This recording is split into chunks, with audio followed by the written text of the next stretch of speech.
तो हेलो दोस्तों, नमस्कार। आप सभी का हमारे यूट्यूब चैनल पर स्वागत है। यदि आप लोग क्लास 12th केमिस्ट्री स्टूडेंट हैं तो आज की यह वीडियो आप सभी लोग के लिए काफ़ी ज़्यादा इंपॉर्टेंट होने वाली है। इसीलिए वीडियो को आप लोग शुरू से लेकर के अंतिम तक देखिएगा और साथ ही में यदि आपको वीडियो पसंद आएगी तो वीडियो को लाइक और चैनल को भी सब्सक्राइब कर दीजिएगा, क्योंकि आज की इस वीडियो में हम लोग कुछ इंपॉर्टेंट क्वेश्चन को करने वाले हैं जो कि आपके बोर्ड परीक्षा के लिए बहुत ही ज़्यादा महत्वपूर्ण होने वाला है। तो इसीलिए आप लोग वीडियो को शुरू से लेकर के अंतिम तक देखिएगा और हर एक प्रश्न का यहाँ पर मैं आपको उत्तर भी बताऊंगा कि यदि ये क्वेश्चन आपकी बोर्ड परीक्षा में आ जाए तो उसका आंसर आपको किस प्रकार से करना है। तो इसीलिए वीडियो आप सभी लोग के लिए बहुत ही ज़्यादा महत्वपूर्ण है। तो इसीलिए आप लोग वीडियो को ध्यान से देखो और साथ ही में यदि आप लोग पहली बार हमारे चैनल पर आए हैं तो वीडियो को लाइक और चैनल को भी सब्सक्राइब कर दीजिए। फिर हम लोग वीडियो को स्टार्ट कर देते हैं। तो मैं उम्मीद करता हूँ कि आप लोगों ने अब तक वीडियो को लाइक कर दिया होगा। तो चलिए अब हम लोग इसका आंसर देखना शुरू कर देते हैं। इसके अलावा यदि आपको इस प्रकार से इंपॉर्टेंट क्वेश्चन आंसर चाहिए तो आप लोग हमारा टॉपर ग्रुप ज्वाइन कर सकते हैं। एक सब्जेक्ट का प्राइस मात्र 100 रुपये रखा गया। इसको भी ज्वाइन करना होगा। डिस्क्रिप्शन बॉक्स में आपको हमारा व्हाट्सएप नंबर मिल जाएगा। तो चलिए अब हम इसमें देखते हैं। पहला क्वेश्चन आपका जो दिया गया है वो आपका दिया गया है कि अमीनो अम्लों की प्रकृति उभयधर्मी होती है क्यों। हम लोग को बताना है कि जो आपके अमीनो अम्ल होते हैं इनकी प्रकृति उभयधर्मी क्यों होती है। बहुत ही महत्वपूर्ण क्वेश्चन, आपको पता होना चाहिए कि अमीनो अम्ल की प्रकृति उभयधर्मी क्यों होती है। तो उत्तर में आप लोग बताओगे कि अमीनो अम्ल की जो प्रकृति होती है वो आपकी उभयधर्मी होती है क्योंकि यह अम्लों व क्षारों दोनों से अपक्रिया करता है। ये क्वेश्चन जो आपका होगा ये आपकी बोर्ड परीक्षा में 2 नंबर के लिए आएगा। तो इस प्रकार से आप लोग बता सकते हैं कि जो अमीनो अम्ल की प्रकृति होती है वो उभयधर्मी इसलिए होती है क्योंकि ये आपका अम्ल से भी अपक्रिया करता है और क्षारों से भी अपक्रिया करता है, इसीलिए ये आपका कह सकते हैं उभयधर्मी होता है। तो इस प्रकार से आप लोग उदाहरण में बता भी सकते हैं कि अम्ल के साथ क्रिया, यानी कि जब हम लोग नाइट्रोजन पर एकल युग्म इलेक्ट्रॉन होने के कारण एमीन क्रिया करके लवण बनाता है। इस प्रकार से आपको ये समझ लेना है कि जो नाइट्रोजन पर एकल युग्म इलेक्ट्रॉन होने के कारण ही जो आपका एमीन होता है वो क्रिया करके लवण बनाता है। और जब क्षारों से क्रिया की बात करेंगे हम लोग तो इसमें आप बता सकते हो कि एमीन के OH की उपस्थिति में क्लोरोफॉर्म से क्रिया करके आइसोसाइनाइड बनाता है। तो इस प्रकार से ये वाला जो क्वेश्चन था कि अमीनो अम्लों की प्रकृति उभयधर्मी क्यों होती है, हमको बताना था। तो ये चीज़ आपको समझ में आ गई होगी। इम्पोर्टेंट क्वेश्चन, आपको पता होना चाहिए कि अमीनो अम्ल की प्रकृति उभयधर्मी क्यों होती है। तो यहाँ पर मैंने आपको समझा दिया क्योंकि जो आपके अमीनो अम्ल होते हैं वो आपके अम्ल और क्षार दोनों से अपक्रिया करते हैं, इस वजह से ये आपके उभयधर्मी होते हैं। तो इसे आप अपनी कॉपी में नोट कर लीजिए। फिर हम लोग इसमें अगले क्वेश्चन की ओर बढ़ते हैं। अब इसमें जो हमारा अगला क्वेश्चन है बहुत ही ज़्यादा महत्वपूर्ण क्वेश्चन है कि मालिश परीक्षण क्या है। हम लोग को बताना है कि मालिश परीक्षण क्या है। वेरी इंपॉर्टेंट क्वेश्चन है। आपके बोर्ड परीक्षा में 2018 में, 12 में, 11 में, 8 में 4-5 बार पूछा गया। आपको पता होना चाहिए कि मालिश परीक्षण क्या है। और ये भी क्वेश्चन आपके बोर्ड परीक्षा में 2 नंबर के लिए आता है और बहुत बार आता है। तो आपको पता होना चाहिए कि मालिश परीक्षण आखिर क्या होता है। तो चलिए हम उसका उत्तर देखना शुरू कर देते हैं। सबसे पहले आप लोग इस क्वेश्चन को अपनी कॉपी में नोट करो, फिर उसका उत्तर हम लोग देखते हैं। तो उत्तर में आप लोग बताएंगे कि पदार्थ के जलीय विलयन यानी कि 2 मिली में जब हम लोग 2 मिली मालिश अभिकर्मक अल्फा नेप्थाल का एथिल अल्कोहल में 10% विलयन डालकर परख नली को बिना हिलाए हुए सावधानी से परख नली की दीवार के सहारे बूंद बूंद करके H2SO4 डालने पर दो परतों के बीच लाल या भूरे रंग का छल्ला बनता है जो कुछ समय के बाद बैंगनी रंग का हो जाता है, जो पदार्थ में कार्बोहाइड्रेट की उपस्थिति निश्चित करता है। इसी को हम लोग क्या बोलते हैं, मालिश परीक्षण बोलते हैं। बहुत ही ज़्यादा महत्वपूर्ण होता है। एक बार मैं फिर से रिपीट करता हूँ, आप लोग अपनी कॉपी में से नोट कर लेना कि पदार्थ के जलीय विलयन में 2 मिली मौलिश अभिकर्मक यानी कि अल्फा नेप्थाल का एथिल अल्कोहल में 10% विलयन डाल करके जब हम लोग परख नली को बिना हिलाए सावधानी से परख नली की दीवार के सहारे बूंद बूंद करके H2SO4 डालते हैं तो फिर 2 परतों के बीच में आपका लाल या भूरा रंग कह सकते हैं कि छल्ला बनता है और जो कुछ समय के बाद बैंगनी रंग का हो जाता है, जो पदार्थ में कार्बोहाइड्रेट की उपस्थिति निश्चित कराता है। इसको ही हम लोग बोलते हैं मालिश परीक्षण, यानी कि कार्बोहाइड्रेट की उपस्थिति को पता लगाने के लिए हम लोग मालिश परीक्षण करते हैं। तो इस प्रकार से वाला जो क्वेश्चन था ये भी कंप्लीट हो गया। इसे भी नोट कर लीजिए, वेरी इंपॉर्टेंट क्वेश्चन था। फिर हम लोग अगले क्वेश्चन की ओर बढ़ते हैं।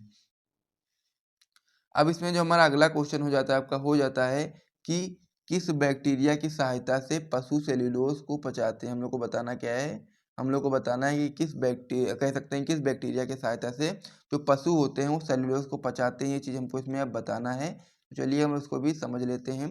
तो उत्तर में आप लोग बताओगे कि उत्तर में इस प्रकार से हम लोग को बताना क्या था, हम लोग को बताना था कि किस बैक्टीरिया के सहायता से जो पशु होते हैं वो सेल्यूलोज को पचाते हैं। ठीक है, तो उत्तर में आप लोग बताएंगे कि पशुओं में निम्नलिखित 2 प्रकार के बैक्टीरिया पाए जाते हैं जो सेल्यूलोज को पचाते हैं। पहला आपका इसमें हो जाता है फाइबोबैक्टर सक्सेस नोजेनस और दूसरा आपका हो जाता है रूमिनोकस फ्लेविफेरेंस। इस प्रकार से आपको 2 बैक्टीरिया पाए जाते हैं पशुओं में जो कि आपके सेल्यूलोज को पचाते हैं। ठीक है, पहला क्या होता है इसमें फाइब्रोबैक्टर और सक्सेसिनोजिनस और दूसरा आपका हो जाता है रूमिनोकस फ्लेविफेरेंस। तो इस प्रकार से 2 बैक्टीरिया पाए जाते हैं जो कि पशुओं में सेल्यूलोज को पचाने का कार्य करते हैं।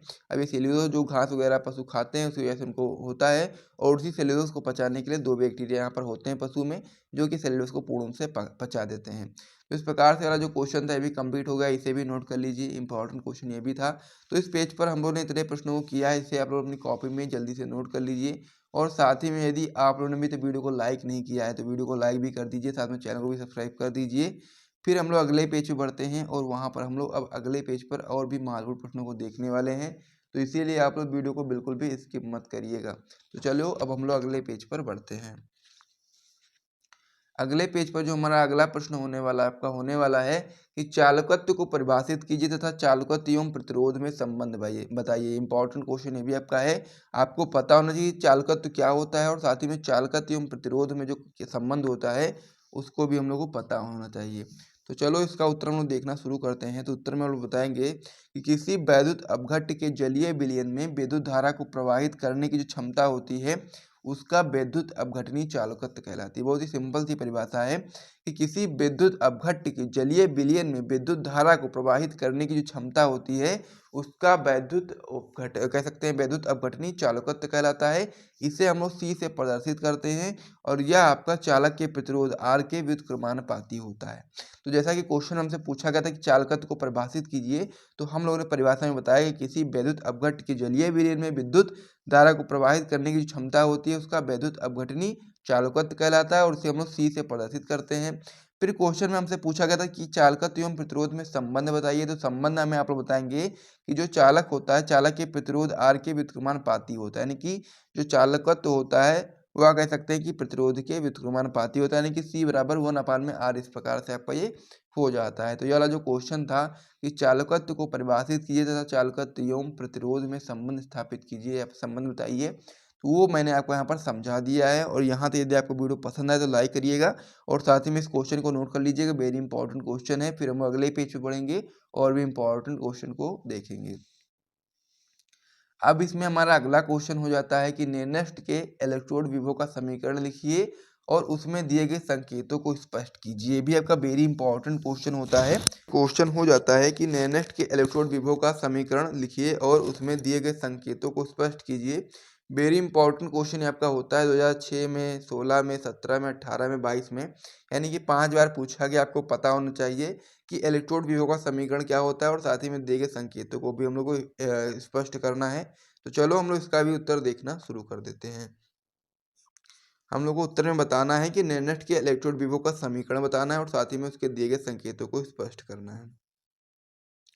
तो यहाँ पर उत्तर में आप लोग बताओगे कि इलेक्ट्रोड विभव तथा विलयन के सांद्रण के मध्य संबंध को दर्शाने वाली जो समीकरण होती है उसको हम लोग क्या बोलते हैं, निर्दिष्ट समीकरण बोलते हैं। और यही हमसे क्वेश्चन में पूछा गया था। तो क्या था, एक बार मैं फिर से रिपीट करता हूँ कि इलेक्ट्रोड विभव तथा विलयन के सांद्रण के मध्य संबंध को दर्शाने वाली समीकरण को हम लोग निर्दिष्ट समीकरण बोलते हैं। फिर आगे आप बता सकते हैं कि जर्मन भौतिक विज्ञानी निर्दिष्ट के अनुसार किसी ताप T पर धातु इलेक्ट्रोड M/M+ के विभव E, मानक इलेक्ट्रोड विभव E0 और विलयन में धातु आयनों की सांद्रता Mn+ में निम्नलिखित संबंध है। तो यही आपका जो संबंध होता है आपका कह सकते हैं समीकरण होता है निर्दिष्ट के इलेक्ट्रोड विभव का। तो क्या होता है समीकरण, आइए हम उसको देख लेते हैं। समीकरण आपका इस प्रकार से होता है E बराबर E0 माइनस में आपका हो जाएगा 2.303 RT/NF log 10, वो इससे फिर इधर आपका हो जाएगा 1/, में आपका हो जाएगा Mn+ और फिर यहाँ पर एक्वस हो जाएगा, यानी कि AQ। इस प्रकार से आपका हो जाएगा। तो इस प्रकार से आपका ये समीकरण होता है। मैंने क्या बताया था आपको कि किसी ताप T पर धातु इलेक्ट्रोड M/M+ के विभव E, मानक इलेक्ट्रोड विभव E0 और साथ ही में विलयन में धातु आयनों की सांद्रता Mn+ में निम्नलिखित संबंध होता है। और संबंध आपका इस प्रकार से होता है कि E बराबर E0 माइनस में आपका 2.303 RT/NF log 10 1/, में Mn+। इस प्रकार से आपका हो जाता है। जहाँ पर अब हम लोग यहाँ पर संकेतों को भी समझ लेते हैं। क्योंकि हमसे क्वेश्चन में संकेतों को भी स्पष्ट करने के लिए बोला गया था। तो संकेतों में आप लोग बताएंगे कि जहाँ पर जो आपका आर दिया गया है, यानी कि आपका जो आर दिया गया आपका वो होता है गैस नियतांक, जो आपका टी दिया गया आपका परमताप होता है, फिर आपका यहाँ पर जो एफ दिया गया आपका फैराडे नियतांक होता है। इसका एक फैराडे एक वन बराबर उतना होता है आपका 96,500 कूलाम मोल इनवर्स, इस प्रकार से होता है। ठीक है, ये चीज़ आपको यहाँ पर समझ लेनी है। फिर आपका आगे इसमें दिया गया है एन, तो एन क्या है आपका यहाँ पर, एन आपका है प्रयुक्त इलेक्ट्रॉनों की संख्या है, और Mn प्लस आपका है विलयन के धातु की सक्रियता।